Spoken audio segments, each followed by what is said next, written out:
So I just finished my video on wrapping your hands, and I realized that I wasn't wearing my gym shirt.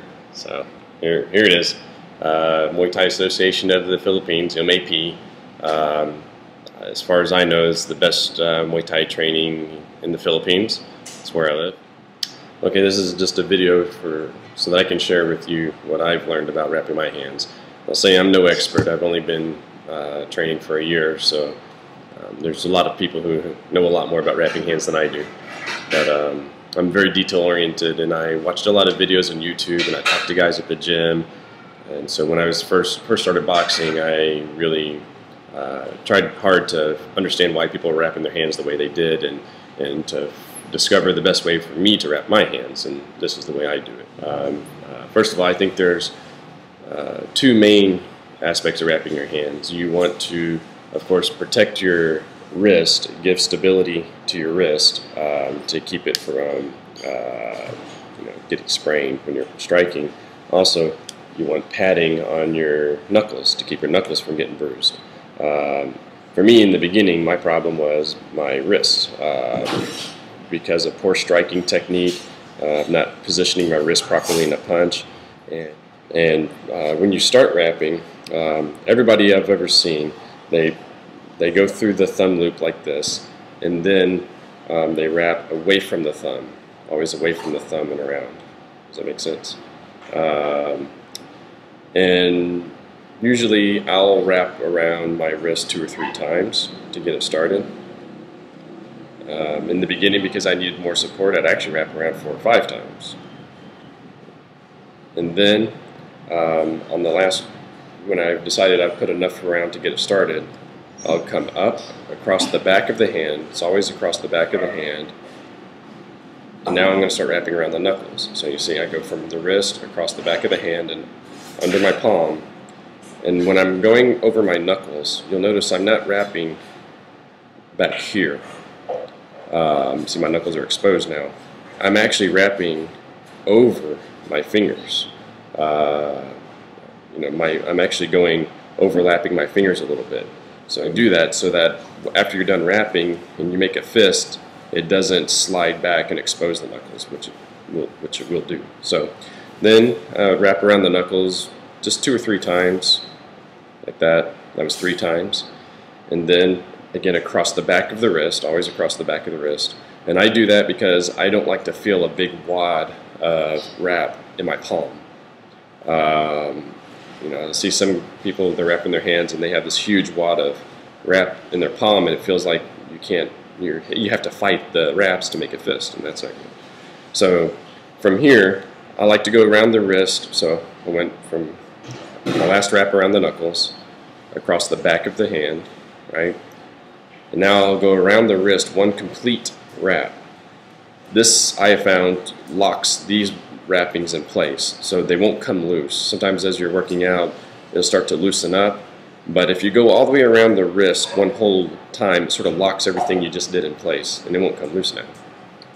Now from here, I would go as close to my thumb, the base of the thumb, as I can, right there, and right up in between the index finger and the middle finger. So from the wrist, I'll come right up like that. And ideally, see, there's no wrinkles. And ideally, you won't have wrinkles in your wrap when you do this. So you get the angle right if you don't have wrinkles. Again, this is the way I do it, but I always go out on the side of the thumb. So I'm going to go into the crotch of my fingers and out on the side where the thumb is. And then again, across the back of the hand.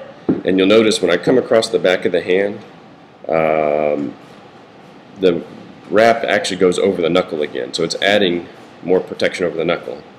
Now I'm going to go down around the wrist, and this time I won't go all the way around. I'm just going to go around like that. I'm not going to make a complete wrap around because I'll run out of my wraps aren't long enough, so I'll run out. So I'll go just around the back of the wrist and up to the next set of knuckles, right in between. And after every time I wrap or go around like this, I make a fist to make sure I'm not locking my wrist at a bad angle like this, because you want your wrist to be straight. So, and also that you're just not wrapping it too tight, because when you make a fist, your hand will expand. So I'll go around and I make a fist to make sure it's not too tight. Again, I went out through the thumb side, around the back, and now between the last two fingers, out, around the back. And the reason that I do it like this, and I found this makes a big difference. If you notice, all of the layers here are all going this way, down.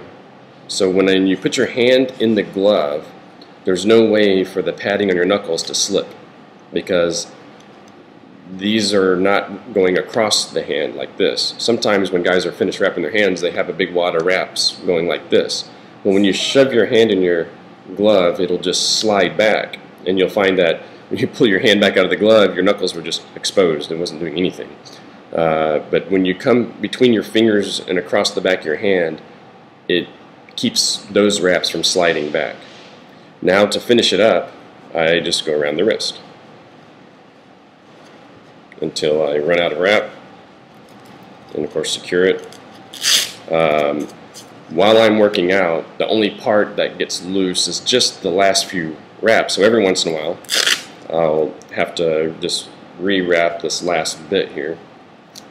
And this is a very nice padded, cushioned, solid feeling. There's padding and cushioning, but there's not a big wad of wraps in between my fingers. Something that I don't do that almost everybody else does is I don't wrap my thumb. That's again just something that I do or don't do because I never saw the purpose of wrapping my thumb. Now I ask guys, why do you wrap your thumb? And people have different reasons, but none of them seem good enough to me. If you get that first go around your wrist, if it's too tight, then when you make a fist, this loop will shut off the circulation to your thumb. After you put your gloves on and start boxing, you'll find out if the wraps are too tight, if they're too loose, and little by little you can make adjustments to get the perfect wrap that you really want. So this is the way I originally started wrapping my hands. It gives a lot of wrist support, and it gave me plenty of knuckle padding in the beginning. But after a while, as my striking improved and I started punching harder, I found my knuckles were bruised, and actually even now they're I don't know if you can see, but my knuckles are always bruised, and that was never a problem before, but now this turned out to not be enough padding here.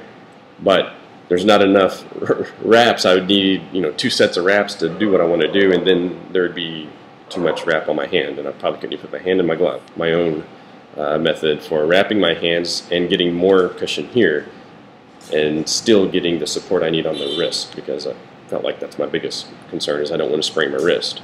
A bruised knuckle, you can still go to the gym and work out. A sprained wrist or a painful wrist, you can't work out. You can't do push-ups. You're just, every time you go to the gym, it's just going to get worse and worse and worse. So I'm going to stop now, and then we'll have part 2.